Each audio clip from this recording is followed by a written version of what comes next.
Imvuka diantimanti, afelika diampa di finamene dua, kabu diabakeluba. Uluzolora batata bampungu tulendo, makanda mabambu sama futu kayondama, bosa wenina ninga masina makinkulu, kongo diaba futu kakongo.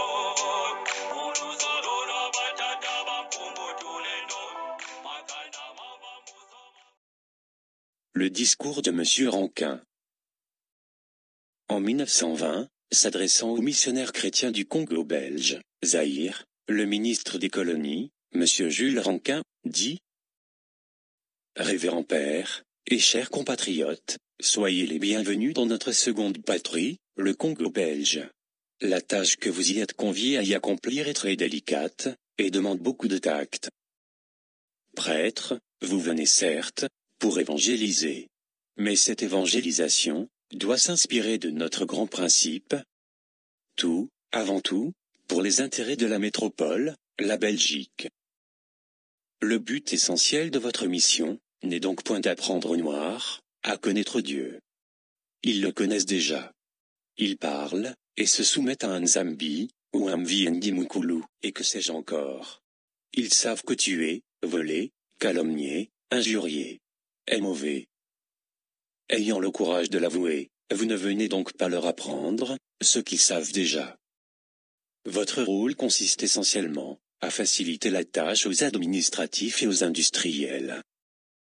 C'est donc dire que vous interpréterez l'Évangile de la façon qui sert le mieux nos intérêts dans cette partie du monde.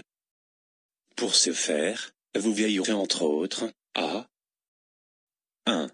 Désintéresser nos sauvages des richesses matérielles, dont regorgent leur sol et sous-sol, pour éviter que s'intéressant, ils ne nous fassent une concurrence meurtrière, et rêvent un jour à nous déloger.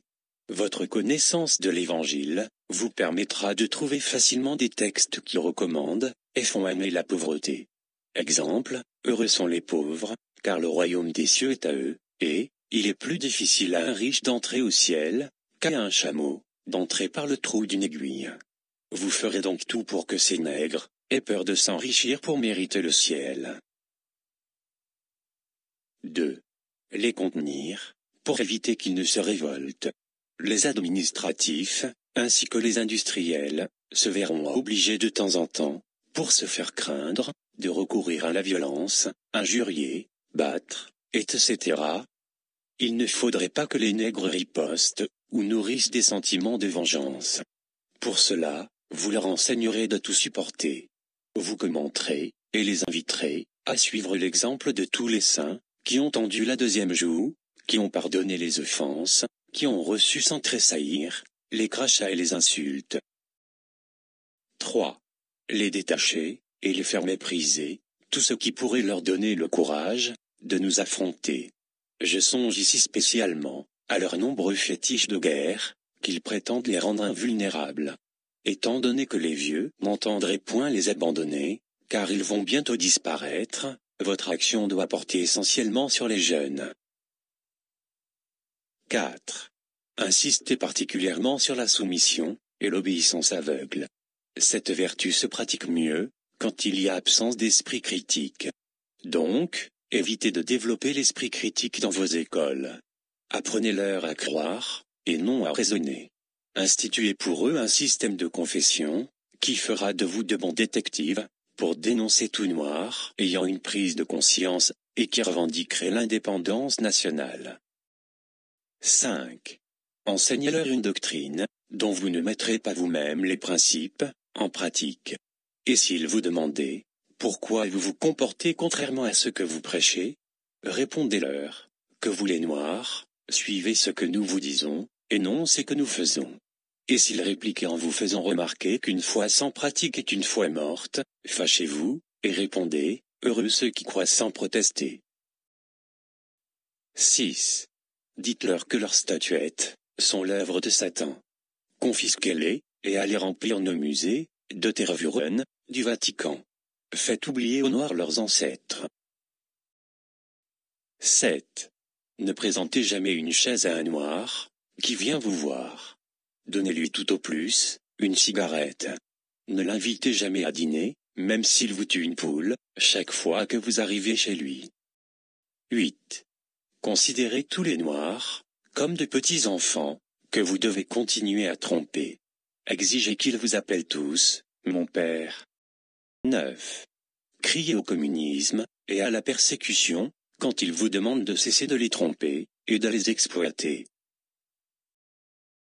Ce sont là, chers compatriotes, quelques-uns des principes que vous appliquerez, sans faille. Vous en trouverez beaucoup d'autres, dans des livres et textes qui vous seront remis, à la fin de cette séance. Le roi attache beaucoup d'importance à votre mission. Aussi a-t-il décidé de faire tout, pour vous la faciliter. Vous jouirez de la très grande protection des administratifs.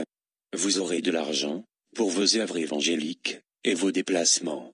Vous recevrez gratuitement des terrains de construction, pour leur mise en valeur. Vous pourrez disposer d'une main-d'œuvre gratuite. Voilà donc, révérend Père, et chers compatriotes, ce que j'ai été prié de vous faire savoir, en ce jour. Main dans la main, travaillons donc, pour la grandeur de notre chère patrie. Vive le souverain! Vive la Belgique!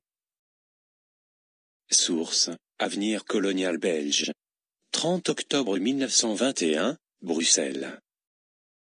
Extrait du livre « Les ennemis de notre culture », écrit à Kinshasa, le 27 janvier 1995, par Nemwanda Semi, Longhi à Congo.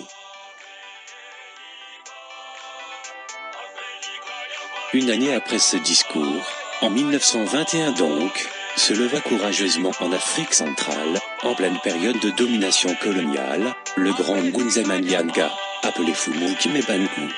Ce dernier osait braver les autorités coloniales belges, qui occupaient les terres du Congo, et il se mit à prôner l'autodétermination du peuple noir, sur le plan religieux, technologique et politique.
Kongo kwimaka ngubengela kuva Mozambique.